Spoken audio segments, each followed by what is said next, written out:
Hello and welcome to another episode of For the Love of Sports. My name is Michael Rasile. This is the show where I get to talk about sports, I get to talk about business, and I get to talk about everything in between. And this is going to be a fun episode. We have our friend Malcolm Lemmons back on, all the way back from episode 36. Now here for episode 199. Malcolm is the founder of Klarity Sports Group and Klarity Watches. He is the author of Lessons from the Game and his new book that just came out, about a month and a half, 2 months ago, Yep. Impact Beyond the Game. Both books available now on Amazon. Malcolm, long time no see, man. How you been? Mike, I'm doing good, man. I can't complain. How's everything with you? It is a good day to be alive. As of recording today, it is the first day of football. So got a Yes, couple sir. more recordings to do, and then I'm going to sit down in front of my couch. I'm going to drink a beer and I'm going to watch Patrick Mahomes do his thing. But before that, I get to chat with you a little bit. Now, I don't know. I usually don't have people on. I don't have that many recurring guests. I've had a few, as we were just talking about. I've had a few. And my first question to everybody, as you know, is why do you love sports so much? So I don't know a good way to open this up, honestly. So maybe this is something we'll have to hash out some other time because I want to have that, that follow-up question, but Right.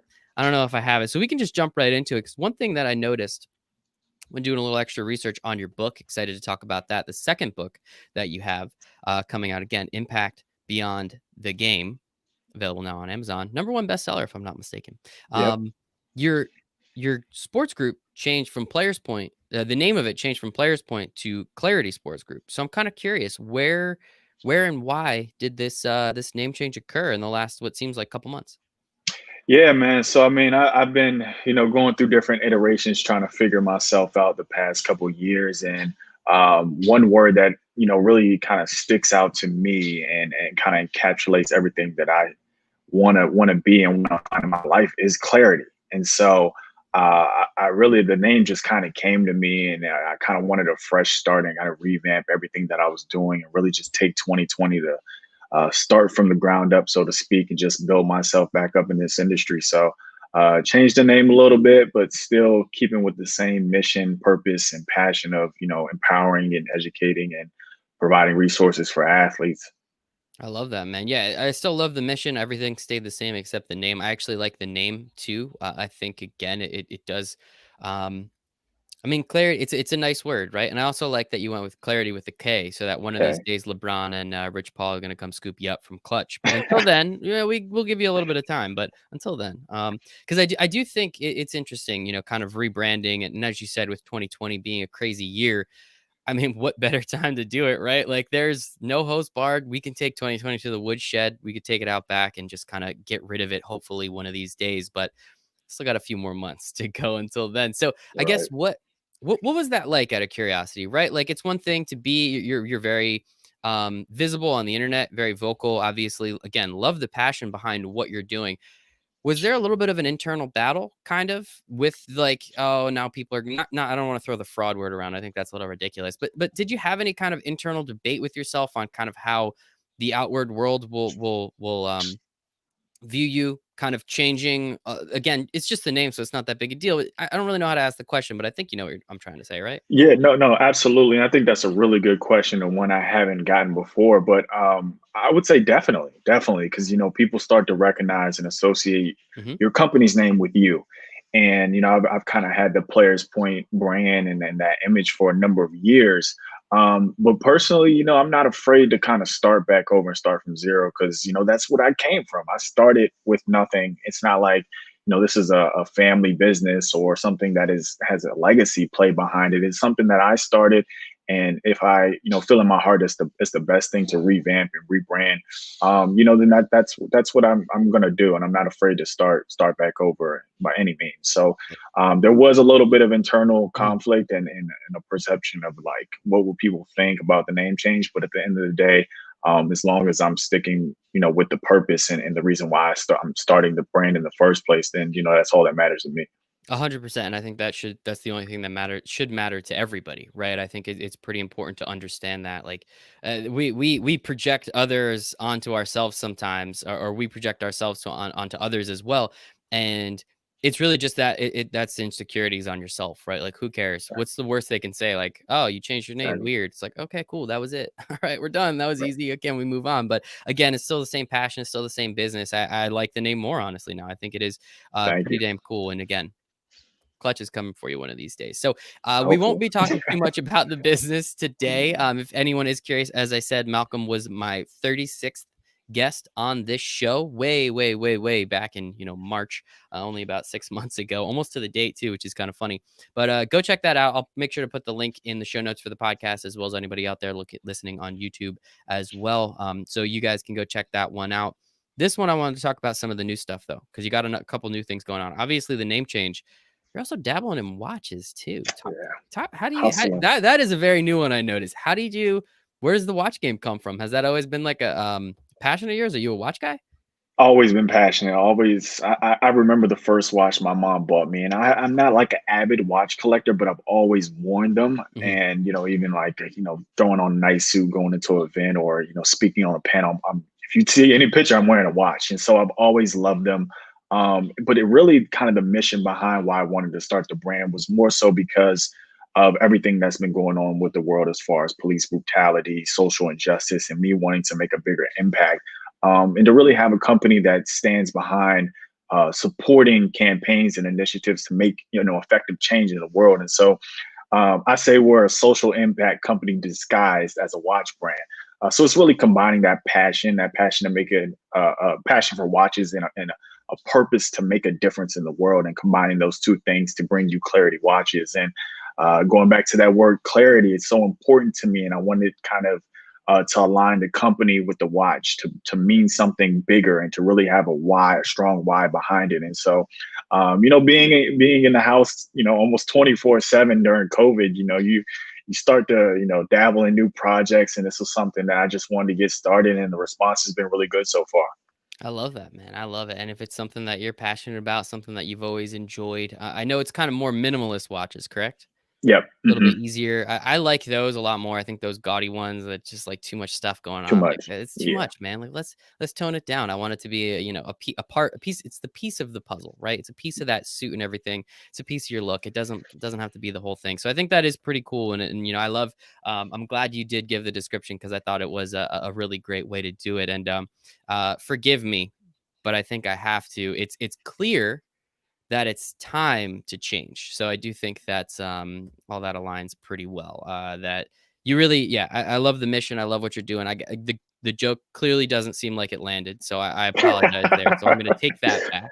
But no, I'm glad. I'm glad you're doing that again. I love the rebrand to Clarity. I like how you're also really trying to get into a little bit of accessorizing, but as you said, it's really just a front to try and help change, which I think is really Yeah. important. So And I'll further add, forgot to add that a portion of each watch sale does go to a nonprofit called Color of Change, which supports those initiatives and creates campaign around social injustice. So that social component is there, and we are adamant and really focused on pushing that message forward. I love that, man. Good job. Kudos. Congratulations to you. What kind of successes have you seen so far with the watch company and with the reband? Has anything kind of popped off, or is everything still kind of, chugging along as it's been? It's early in the game, but I think that it all goes back to purpose for me, Mhm. man. I think that these projects that I'm taking on, everything that I'm doing has to have a strong reasoning as to why I'm in it in the first place. And with the Clarity brand and kind of everything that I've done to revamp it, it's just made that purpose for me much stronger. And this is something I see myself doing essentially the rest of my life, and trying to grow this brand out, and make it something that's huge and impactful, and really just focused on giving back to the world. Hell yeah, man. Give back. That's the way you can get a lot too, which is always very important. So kudos to you, Malcolm. I absolutely love it. So let's shift the topic, man. Let's talk about this second book. So you have another book. So you're a two-time author now, which is pretty damn Yeah. cool. First book again, Lessons from the Game. Second book, Impact Beyond the Game.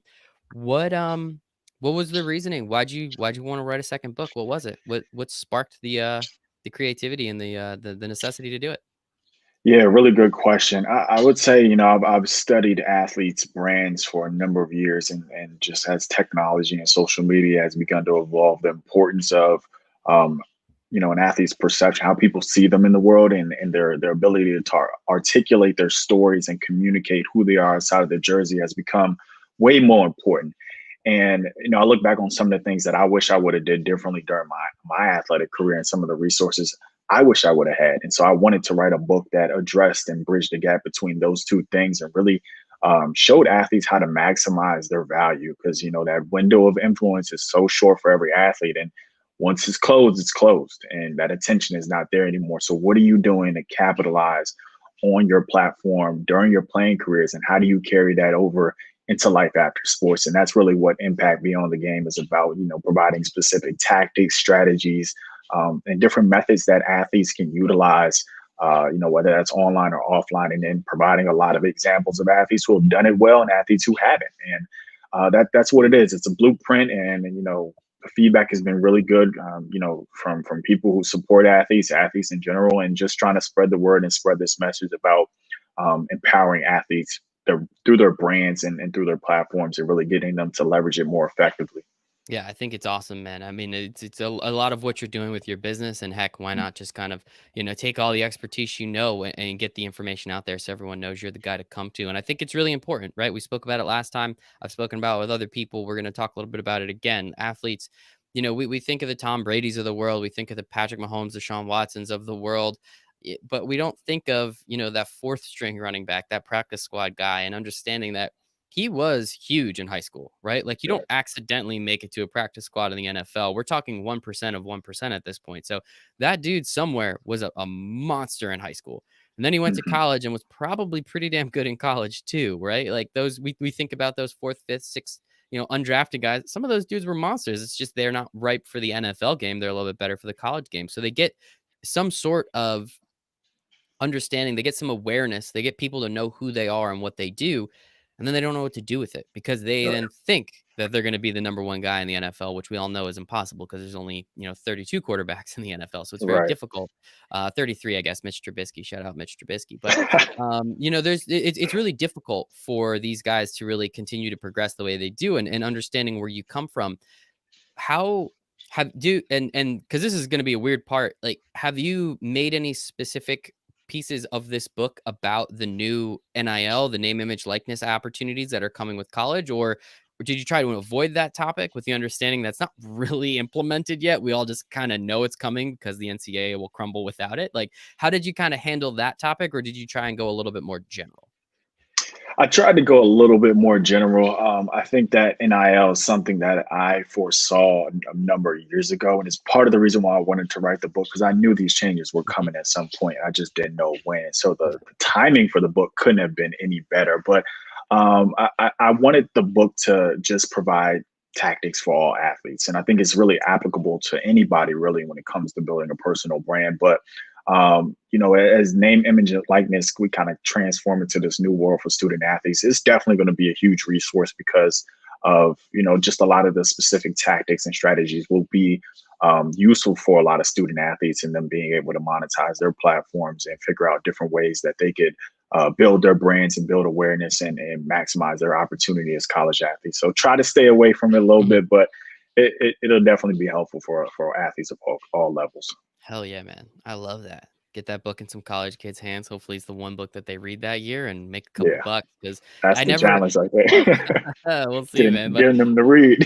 yeah, that's probably, well, I mean, if you tell them, hey, there's $10,000 in this book, you just have to find it. I think that might be a good way of going about it. But yeah, man. I mean, I think it's such a cool opportunity college kids have now. I mean, I can understand not wanting to pay college kids directly because that gets real fuzzy real quick. Mhm. But the fact that you can tell some kicker that his YouTube page can't be monetized, but me as just like a regular student, my YouTube page can be monetized. Not that it is yet, but I'll get there one of these days. But just the fact that you just make that distinction because somebody plays a sport versus somebody doesn't, but they're both students of the same university. That's really my only argument against NIL, is like, it's stupid. Not against it, for it is just, how can you say that those two things are not equal in any capacity? So I just never understood that, and hopefully now it's changing, and we're seeing it change real quick. Rapidly. Yeah. Texas already like signed to a specific agency. I think Oklahoma State created their own agency, or maybe I got those reversed. I'm actually going to have someone on the show, Chase Garrett, who actually built out an entire system for college kids and college student athletes for the NIL. So that way they can apply to potentially start to work with brands without kind of running into too much difficulty, which is interesting. So it changes very, very quickly, which, hey, man, Mhm. I'm all for it. let the kids get paid. They're the ones getting on the field. They're the ones that their career is going to be 2.5 years long. So Right. it is pretty crazy. And so for writing this book, so I actually just finished my first manuscript. I have my first book is going to be published in December, which I'm Oh, extremely congratulations, excited man. about. Thank you, thank you. That's Excited to get a huge. book in your hand. It'll be a lot of fun. But what's the process like the second time around? I mean, like, was it that much easier? Was it that much harder? Was it more fun? Because I'm already thinking about second, third, fourth books I want to write, right? But let's get through the first one first. So how was that like just going through this process again? How much easier or more difficult was it the second time around? Yeah, they say it's like getting a tattoo. Once you get one, you got to get another. So for me, it was a little bit it was very different, and I would say a little bit easier. But writing is something that has always come really naturally to me. Hmm. So the writing part really wasn't the most challenging aspect. It was more so the editing. But I would say I went about the whole like the entire book making process very differently than I did the first one. I mean, this I had a team behind me. I had more people helping to edit the book. I had better designers for the cover. It was just more meticulous and really just well thought out. And even everything from the marketing to just every single aspect of the book was really well thought out. And the team that I worked with was very strong and very professional. So went about it really differently. And I think that was a big reason why I was fortunate enough to hit the Amazon bestseller list and why the book has gotten, really positive feedback so far. So yeah, it was different. It was definitely different from the first one. Well, hey, man, I'm glad it worked a little bit better this time. It sounds like with that Yeah. team of people. That's one thing. Like I write like I talk, so it's just a bunch of run-on sentences. So that's pretty difficult. So I'm very grateful I got a couple editors to be able to look at this and make sure it's at least coherent thoughts and not just me rambling. So I'm excited. But it sounds like that is really really great on your end, man. And I'm excited to get to check this one out too. And again, hopefully be able to share some of that wisdom with others as we're doing today. Um, so the fact that this one is more in line, I guess, with, what you have been preaching in terms of your business and what you've been trying to do, has this helped land any business yet? Again, I know that it's only been out for a couple minutes at this point, but have you seen any direct correlation or have you been able to send this to prospects maybe? I feel like this is a great like, hey man, just check this out. Read it. If you Mhm. like it, keep it, do your thing. But if you need any help, I'm over here. I can help you out. Like how have you taken advantage of this from not just selling books to make money, but getting this book out here, becoming a thought leader, and then trying to develop business from it.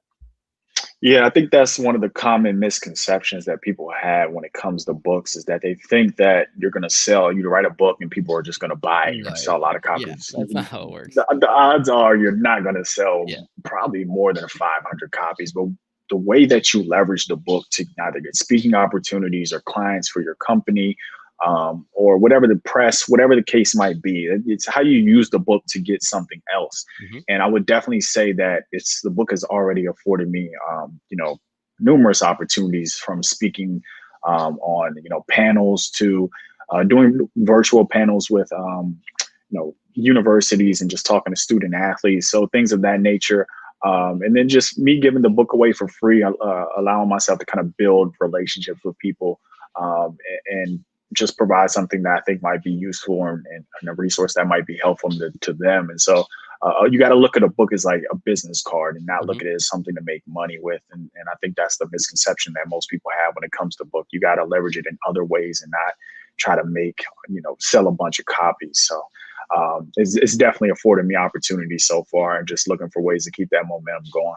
Exactly, right. We're not gonna make all that money off a book. Like it doesn't quite work that way anymore, unfortunately. While I had a blast writing this, and I think being a career author is awesome, I really don't think it's gonna happen for me, unfortunately. So hopefully, again, once my second, third, fourth book comes out in a few years, we'll see what happens there. But no, I totally agree with you, man. It's the speaking engagements that's come from it. It's the opportunity to get in front of way more people, the opportunity to network. I love how you say it's like a business card now. Well, it's a very in-depth business card. You can learn a lot Yeah, about me by reading through this business card. And I think again, it puts you at the front of the line, right? Like if people know you wrote a book on a topic, immediately they're going to think, well, that means he knows about it.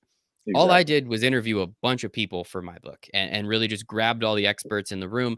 And I was able to then compile that and put that out there. And that's the goal and the path that I'm taking. And that at least puts me in contact with those people at a minimum totally cool. The people I got to talk to was amazing. I'm sure the same thing for you. It was, the people you get to talk to just through the book writing process was cool.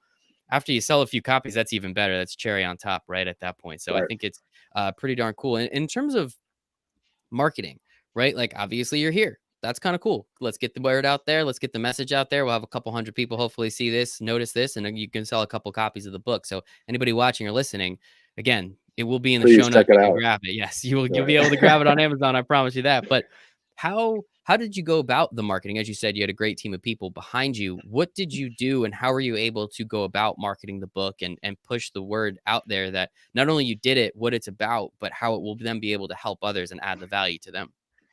Yeah, to me, marketing really starts before you even start writing the book. You got to understand what your primary objective is with the book, what you're trying to get out of it, who this book is for, and why would they even want it in the first place. And that's the beginning process. And then, once you actually start the writing and you're getting closer to the point where you're about to complete the book, then you got to actually start putting it out into the world. And that should be at least 3 months in advance so people can start to, expect it and you can build that momentum. And so I didn't do this with my first book. And with this book, we definitely had a strategy in place and really started that marketing process like 3, 4 months in advance. And that allowed me to kind of build that steamway once the book was actually released. And then once it's actually released that week, it's just a lot of social media push, a lot of, sending copies in advance to people who I think could provide some reviews or some feedback. And just really just getting the word out in any way possible. Providing some excerpts on LinkedIn, and so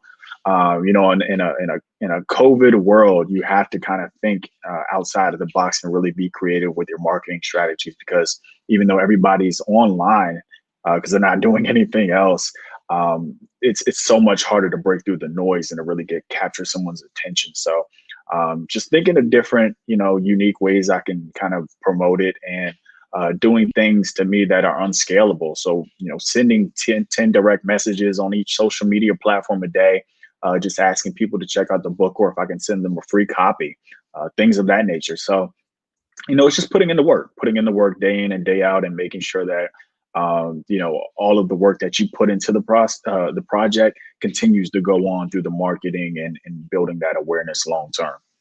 I really love how you said the unscalable, because I Mhm. think that is the opposite of what everyone's trying to do. Everyone's trying to do everything at scale, like that's tech, Right. that's startups. It's no, no, no. We have to take this from 0 to 5 million in 3 days. How do we do that? When in reality, something like this, as you said, we didn't write books to become, millionaires by writing a book. That's not really how it works anymore. It's everything that comes with it, and understanding that you then say, okay, I'm going to direct message 10 people a day or whatever number you choose, or I'm going to send this with, a handwritten note to this many people because, I appreciate the hell out of them and want them to see it. I think that is such a great idea, especially again, when you send it to Mr. Rich Paul over at Clutch Sports and tell him about a little bit of Mhm. what you're doing. I think that's going to help a lot even more, man. But no, I think that's a great, great idea and really just kind of pushing it in a way. As I just love how you said unscalable, just pushing it to specific people. Not obviously you want the masses to hear it. Of course, you're going to come on opportunities like this. Not that I'm, in front of 10,000 people every day. It'll be cool when I am, but until then, I'll have you back on again. Don't worry, I appreciate you. One day But soon. one of these days, man, one of these days, I promise you that. But when that opportunity, the opportunity to do small little things like this, maybe hop on a local radio station, go to your local newspaper, these small little things, they all add up. But specifically, I think just reaching out to individuals and saying, hey, I really think this book can provide value for you. I'm sending you a free copy. I would love it if you could just review it for me. I think that part is huge. And I'm going to steal that if that's okay. Yeah, absolutely. And these are things that people aren't, necessarily willing to do. Mhm. They're not willing to put in the work to, build, since we're on the topic of brands, build a sustainable brand or build, awareness for the long term. And you just got to be willing to do the work. And that's really what it comes down to. So it's all about effort. I love it, man. Good stuff, Malcolm. Anything else from the second book writing process that you've been through? I think we covered a lot of it, but any other nuggets of wisdom you want to leave with anybody out there?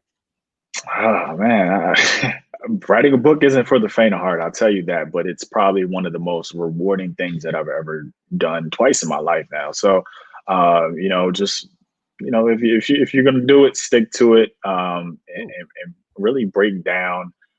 break down the process. Don't kind of overwhelm yourself with the thought of writing a book. Break it into day by day steps, and it's definitely attainable for everybody. And it's something I feel everybody should do at least once in their life because we all got stories to tell. Everybody's got a story to tell. That's why I love this show so much because I get to talk to people like you. Malcolm, give us the book name one more time. Where can everyone get it? Social medias, give it all to us. Impact Beyond the Game. You can get it in Amazon, BarnesandNoble.com, Target, any major book retailer. Would really love, for anybody to check it out. Any feedback would be really appreciated. And you can find me on every social media platform at Malcolm Lemmons. Send me an email at malcolmlemmons.com or info at malcolmlemmons.com. And my website is malcolmlemmons.com. Hit me up. I'm very responsive. So. I love it. And I'm going to get all those links. I'm going to get all those notes, and everybody listening on the podcast, everybody on YouTube over there, you'll be able to see it and hear it as well. Malcolm Lemmons, founder of Klarity Sports Group and Klarity Watches, as we said, author of Lessons from the Game, book #1, and his brand new book, #1, Amazon bestseller, Impact Beyond the Game. Malcolm, appreciate your time today, man. Mike, appreciate it, man. Take care.